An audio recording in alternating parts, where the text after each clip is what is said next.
Hi guys, it's Reagan and welcome back to another video. Today's video is one of my favorite videos to film every single year, and that is my 2024 TBR. I am a list maker at heart, and thinking about my reading goals and plans for the year 2024 is just truly so much fun. I always feel like the world is my oyster. I can read and take on anything, and in general, I definitely have a few themes for this TBR. One, I of course am thinking about which new fantasy series I want to start and finish for the year, like my priority fantasy series. Two, I would say every year I always have a goal of reading more literary fiction, so thinking about which lit fic authors I really want to get to for next year. And then lastly, the other genres I know and love so much, and just books that have been on my shelf for too long that I definitely want to get to. But without further ado, let's go ahead and dive right in. Starting off very strong, the first book that's on my TBR for the year is Assassin's Fate by Robin Hobb. I read the final two books in the final trilogy by Robin Hobb last year, loved both of them, and actually finished the second book in December, so finishing this final trilogy is definitely at the top of my TBR for 2024.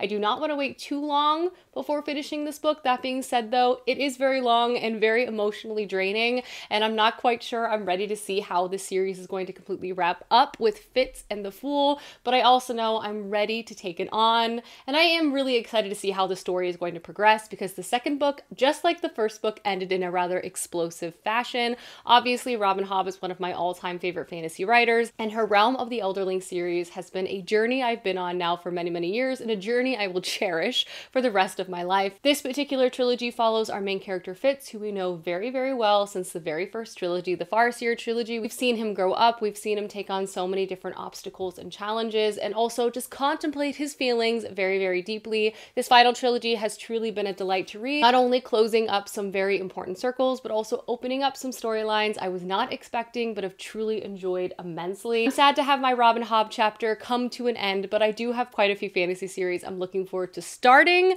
so I'm trying to look on the bright side. But yes, the first book on my TBR is The Assassin's Fate.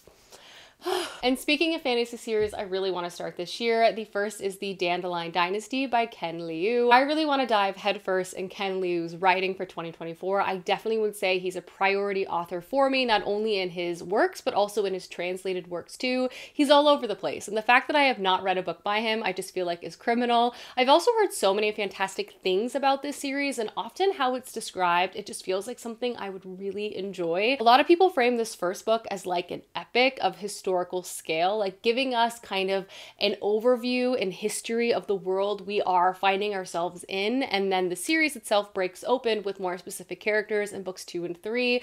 That sort of setup just sounds incredibly interesting to me, and in general I just really appreciate really unique structures to storytelling, and I feel like Ken Liu is definitely going to give me that within this book. And in this series we're introduced to a cast of characters all set within the same empire. We see this empire as it was once divided and then united under one king, but now in present day there's revolution in the air, and we follow a set of characters who are kind of on different sides and different places of this war and conflict as it begins to bubble up. Again, I've heard fantastic things about not only this trilogy, this author's other works, his writing, and in general I'm just really looking forward to finally diving in. Another fantasy series I want to get to in 2024 is the Leness Trilogy by James Islington. I read The Will of the Many last year, and it was one of my favorite books of 2024, and it made me really want to check out that author's backlog of fantasy works, and lucky for me, he has a completed trilogy that has been highly lauded, and I thought, you know, that sounds like a fun one to check out. It's also another Roman-inspired series, which in general I tend to enjoy too. This series is said to be all about fate and destiny and the unlikely interweaving of different characters' lives, and this series is set in a Roman-inspired fantasy world, and 20 years prior to the start of this novel, the all-powerful augurs, these godlike creatures with magic, were overthrown. Those who once served them, called the Gifted, who also have like a strain of their powers, basically were able to survive as long as they accepted the rebellion's 4 tenets, which vastly limited their powers. Fast forward, we're introduced to our main character Davian, who suffers the consequences of this lost war that occurred before he was even born, and at the beginning of this novel, he also realizes that he possesses the powers of these lost augurs, setting in motion a series of events that will completely transform and upend his life. I do believe that this series series also centers like a military magic school, which also occurred in the Will of the Many, and I in general just love a school setting, and this series just sounds like it could be really entertaining, very political, lots of action. I already know I enjoyed this author's writing, and I'm excited to have a completed series to marathon of his throughout 2024. Another fantasy book that's at the top of my TBR was a recent pickup, but I also feel like it's been on my mental TBR for like my entire life, and that book is The Last Unicorn by Peter S. Beagle. This is a beloved and very, very famous like fantasy story. It's like a foundational tale for the genre and just in general for many people's lives. Like, people love this book, and I want to be amongst that crowd of people who love this book. Also, structurally speaking, I feel like this book is going to move me. I feel like it's going to make me cry, and the tropes that are present in this are also some of my favorite. In this book, we're introduced to our main character, who is a unicorn, and she ventures out of her magical forest because she wants to go on a quest to try to find others just like her. Along the way, she encounters unlikely individuals who join her on this quest and also begins to experience the joy and sorrows of life. I just feel like this is going to be stunning, and when I hauled it recently, so many people commented about how much they loved this book, and it just made me even more excited to pick it up. I feel like I'm going to be reading this very, very soon.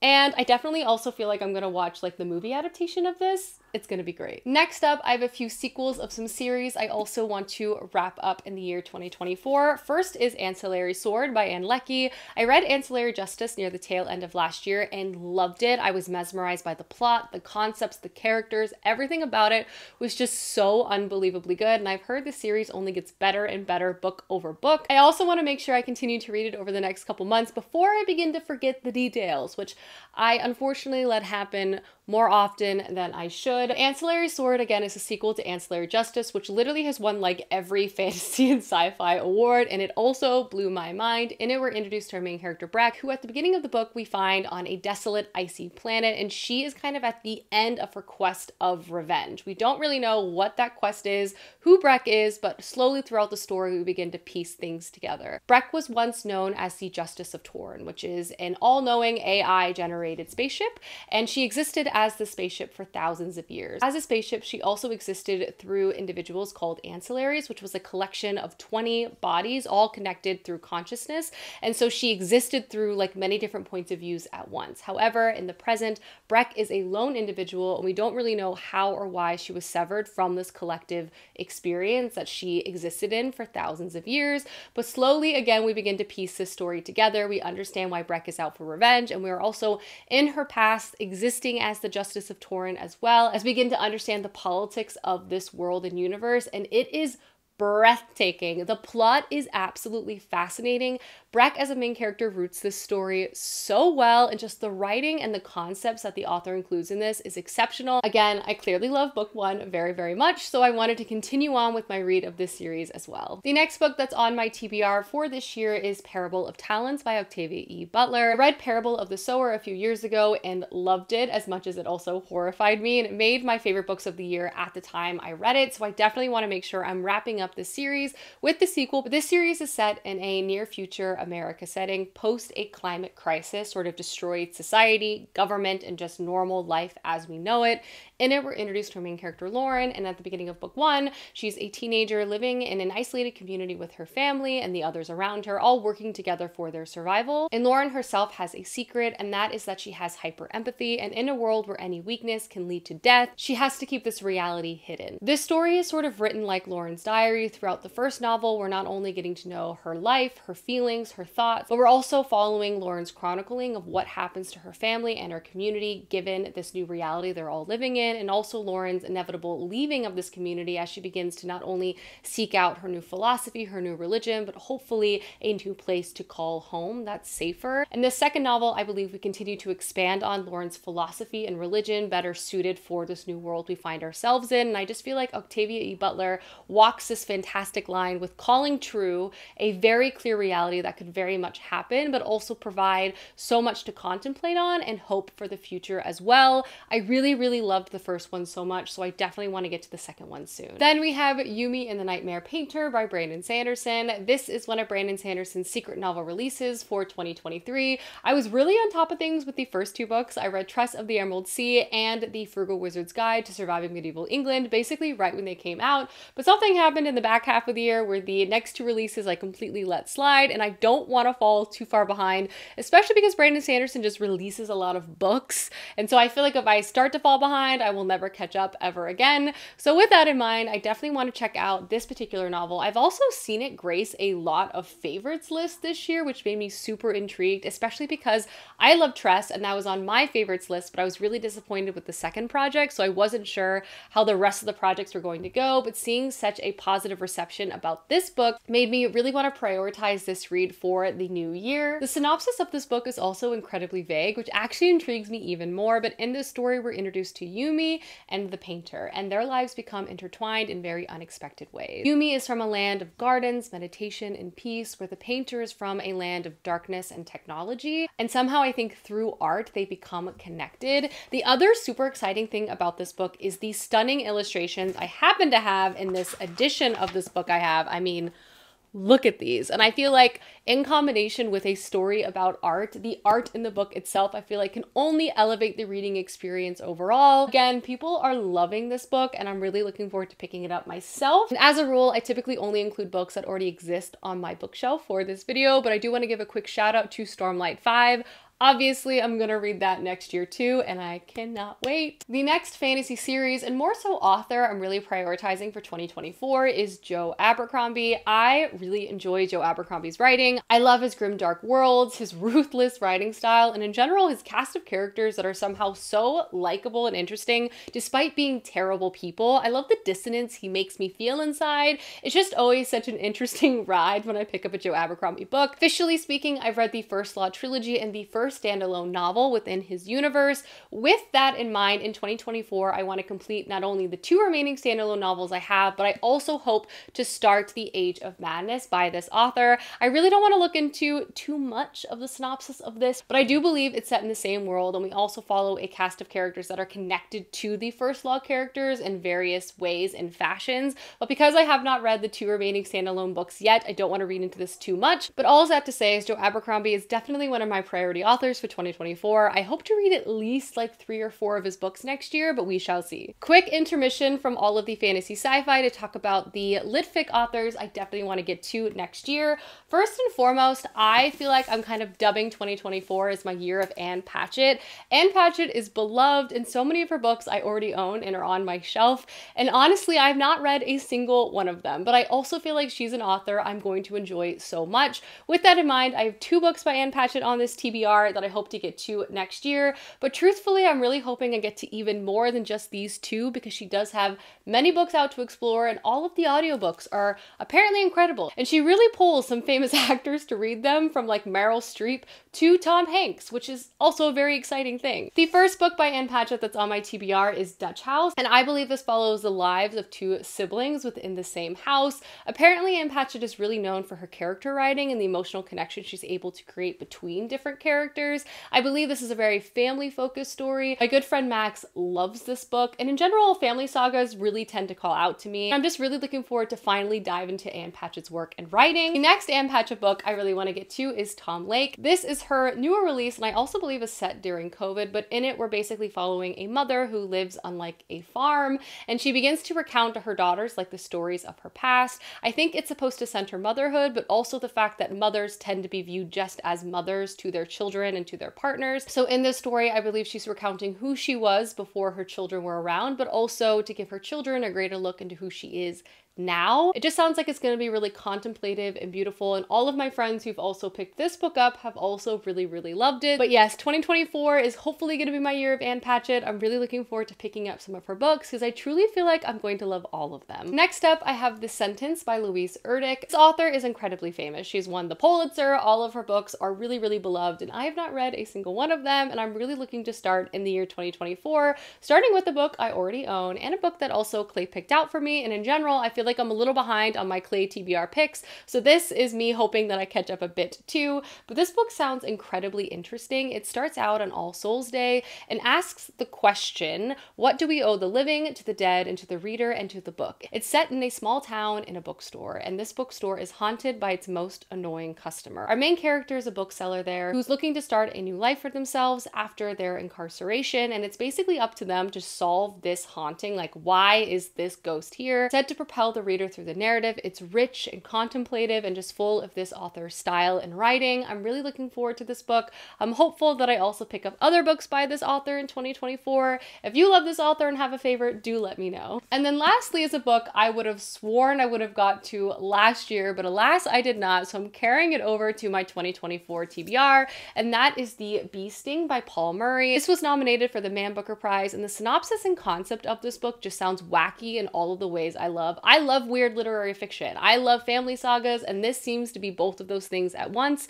In this story, we are following a family who is basically falling apart. They have terrible luck, they believe they are cursed, and they're not quite sure the origin of the curse, but something is going wrong in each of these family members' lives. First, we're introduced to the husband who has lost everything, like his car business has completely fallen under, and instead of trying to bring the family back to being able to afford their life and pay their bills, he has been spending all of his time in the forest building like an end-of-the-world shelter. From there, we're introduced to his wife, Imelda, who between spending all of her time selling her jewelry on eBay, she sort of half-heartedly ignoring the advances of a fast-talking cattle rancher in town. Their daughter Cass, who was formerly at the top of their class, who is now drinking away all of her problems. And then lastly, their young son PJ, who is in debt currently to the local sociopath in town. Again, all of these characters are kind of going through their own thing, and it all sounds very, very strange. And I'm really curious to read this. I really feel like this is a book for me from a synopsis point of view, and I can't wait to see how the whole thing is going to unfold. Alrighty guys, we are truly officially in the home stretch, and the next book that's on my TBR is The Vanished Birds by Simon Jimenez. I read The Spear That Cuts Through Water last year and absolutely loved it. It was not only one of my favorite books of the year, but just in general, one of my favorite books I've ever read, so I definitely wanted to add this author's other work on my TBR right away.